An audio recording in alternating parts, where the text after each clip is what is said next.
All right, let's dive right in. Hello everyone, welcome back to Travel Stories. I'm thrilled to have you here today because we're about to embark on an incredible journey to one of the most exciting cities in the world, New York City. Seriously. I mean, if you've ever dreamed of the bright lights and the hustle and bustle, today, we've got a fantastic story that's going to take you there.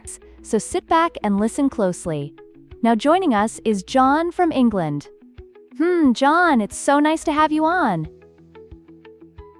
Thanks, Ashley. I'm really excited to be here. Awesome, so let's get started.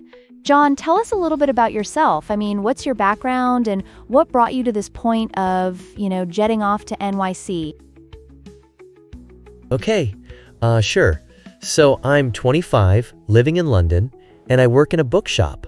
I love, books, music, and travel, and New York was like my first big trip alone. Wow, that's fantastic. And what inspired you to choose New York for your first solo adventure? Honestly, I've always seen New York in films, like the tall buildings, yellow taxis. It all looked so glamorous. So I saved up, got a plane ticket, and figured why not see if it's really like that. That's an incredible motivation. Films really do shape our perception, don't they? It's like when you finally land, you're wondering, is this a movie set or real life? Speaking of landing, were you feeling more excited or was there a bit of nervousness in the mix? Oh, for sure. I was excited, but nervous too. I hardly slept before the trip, thinking about being alone in such a massive city. Absolutely. That's completely normal. Arriving in a place like NYC can feel surreal. Can you paint a picture for us? What was it like when you first landed? So the flight was long, like about 8 hours, right? I landed at JFK, went through immigration, and took a yellow taxi to Manhattan. Seeing the skyline for the first time? Wow, it was. Amazing! Much taller buildings than London, especially the Empire State.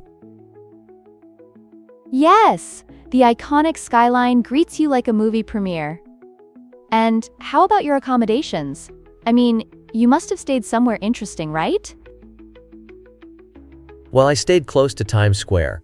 The hotel was, nice but small. Like, just a bed and a window with no view at all, but, the location was perfect because I could walk everywhere. That's the beauty of New York. Location, location, location. So what was your first big adventure on day one?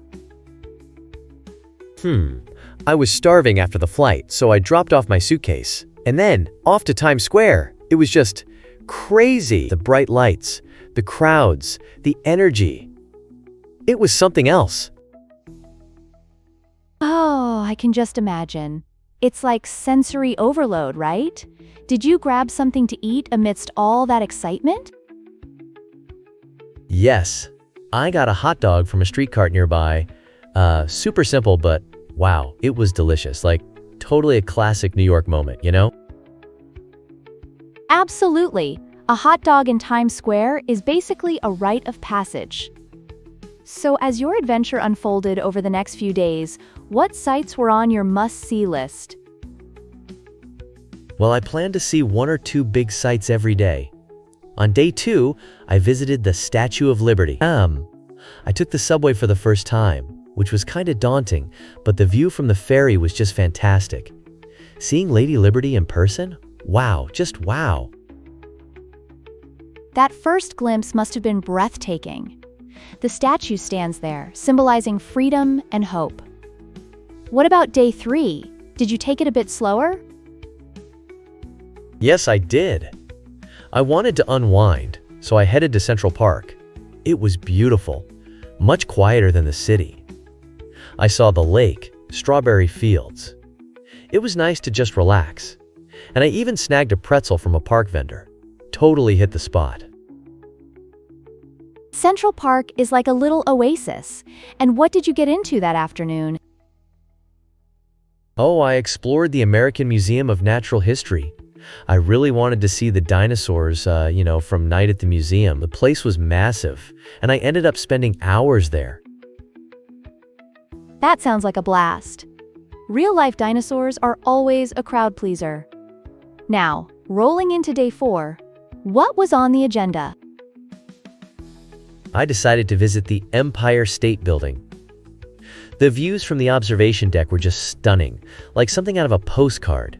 Definitely one of the highlights. I can only imagine. It's this magical perspective that makes you feel on top of the world, right? And what about day 5? Oh, I walked across the Brooklyn Bridge. That was amazing. Then I explored Greenwich Village. So different, with those quieter streets and small shops. I also had a slice of New York pizza for dinner. Simply delicious. That's awesome. Pizza is an absolute must. Were there any other food experiences that stood out? Definitely. I had bagels for breakfast every day, like an everything bagel with cream cheese. So classic, so good.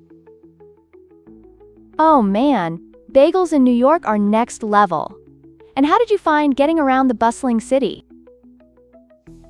It was, mostly pretty easy. I mean, the streets are numbered, which makes it a breeze to navigate. I walked a ton, and the subway was super efficient for longer distances. It really is something special to feel like you're one with the city, isn't it? Looking back at your entire week, what was the absolute best moment for you? Without a doubt, the view from the Empire State Building. Leaving New York? Bittersweet for sure. I was sad but so grateful for the experience. Oh, I totally get that feeling. It's like a piece of your heart stays behind. So, do you think you'd go back someday? Oh, for sure. I'd love to explore more and see anything I missed. There's just so much to experience. John, thank you so much for sharing your New York adventure. It's been such a delight to hear your stories and experiences. Thank you, Ashley. I had an awesome time recounting it all. And thank you, listeners, for tuning into Travel Stories. Don't miss out on our next adventure. Stay curious, stay inspired.